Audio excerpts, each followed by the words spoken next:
এবং উপস্থিত যারা শুনছেন সকলকে আমার পক্ষ থেকে সংগ্রামী শুভেচ্ছা জানাচ্ছি।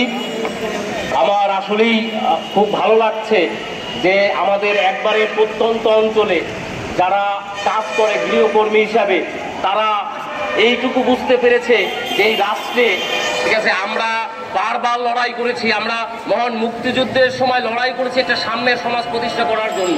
আমরা 53 বছরেও সেই লড়াই করে আমরা একটা সাম্যের সমাজ আমরা প্রতিষ্ঠিত করতে পারি নাই। আমরা 2024-এ এসে জুলাই আগস্টের গণ অভ্যুত্থানের মধ্য দিয়ে একটা বৈষম্যহীন একটা সমাজ প্রতিষ্ঠা করতে চাই। সেই সমাজ আমরা দেখলাম এই অন্তর্বর্তীকালীন সরকার প্রায় 2 মাস পার হতে চলছে। এই সময়কালে এসে আমরা যারা আসলে শ্রমিক তাদের পক্ষে আসলে সবচেয়ে বেশি কথা বলার কথা ছিল, তাদের পক্ষে কাজ করার কথা ছিল, কিন্তু আমরা এই সময়কালে এসে সেটা পেলাম না। যার কারণে আমার মা, আমার বোন, গৃহকর্মী যারা তারা আজকে রাজপথে আসতে বাধ্য হয়েছে। কারণ সবচেয়ে বেশি নির্যাতিত, নিপীড়িত, লাঞ্ছিত এবং শ্রম আইন বহির্ভূত যে ঘটনাগুলো ঘটে সেইটা হলো গৃহকর্মীর বেলায় ঘটে। তারা এমন কোনো নির্যাতনের শিকার নাই, ঠিক আছে। আপনারা যদি ধরেন সেই যৌন নিপীড়ন থেকে শুরু করে অর্থনৈতিক বড় ধরনের একটা বৈষম্য আমরা দেখতে পাই গৃহকর্মীর বেলায়। আমরা দেখি কিছুদিন আগেই তো দেখা গেছে যে ডেইলি স্টারের এক সম্পাদকের বাসা থেকে একজন গৃহকর্মীকে 7 তলা ছাদের উপর থেকে ফেলে দেওয়া হয়েছে। আমরা দেখলাম কি সেই হত্যাকাণ্ডের পর্যন্ত বিচার করা হয়নি। মানে এইরকম নিপীড়িত যে প্রত্যেকটা আসলে প্রতিটা ঘরে যারা গৃহকর্মী রাখে কয়জন আসলে সেই গৃহকর্মীর মর্যাদাটুকু আসলে দেয় আমরা সেইটা জানতে চাই। দেয় না, 70-80 জন আসলে পায় না আমার মা বোনরা সেই যোগ্য সম্মানটুকু, যোগ্য অধিকারটুকু, বৈষম্যহীন একটি সমাজের যে প্রতিশ্রুতিটুকু সেইটা পায় না। যার কারণে আজকে রাজপথে নেমে আসতে হয়েছে।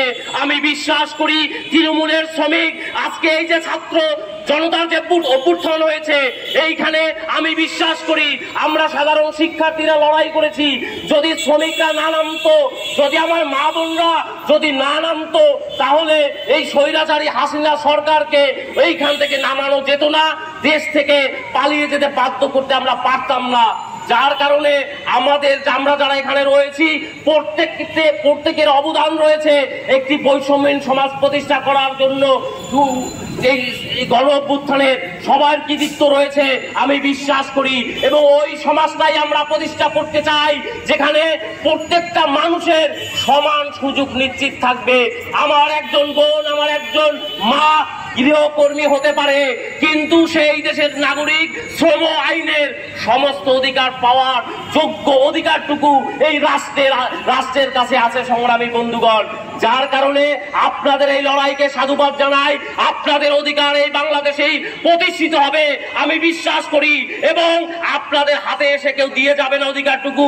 আপনারা লড়াইয়ে নেমেছেন, আমি জানি এই লড়াইয়ে যারা আপনারা এসেছেন সবাইরই বাধা আসবে, আপনার সবাই বাধা দেবে যে এই লড়াই করা যাবে না, এই আন্দোলন করা যাবে না, তাহলে চাকরি তোমার থাকবে না, তুমি আউট হয়ে যাও। এরকম বহু ধরনের বাধা আপনাদের আসবে। এই বাধা মোকাবেলা করতে হবে, মোকাবেলা করে এগিয়ে যেতে হবে। কারণ মনে রাখতে হবে আমাদের বাংলাদেশটা আমাদের মতো করেই প্রতিষ্ঠিত করতে হবে, যেখানে সকলের অধিকার প্রতিষ্ঠিত হবে, ন্যায্য অধিকার প্রতিষ্ঠিত হবে। সেই লড়াই আপনারা চালিয়ে যাবেন, সেই লড়াইয়ে আপনাদের পাশে আমরা থাকবো, সেই প্রতিশ্রুতি দিয়ে আমি আমার সংক্ষিপ্ত বক্তব্য শেষ করছি। ধন্যবাদ সকলকে।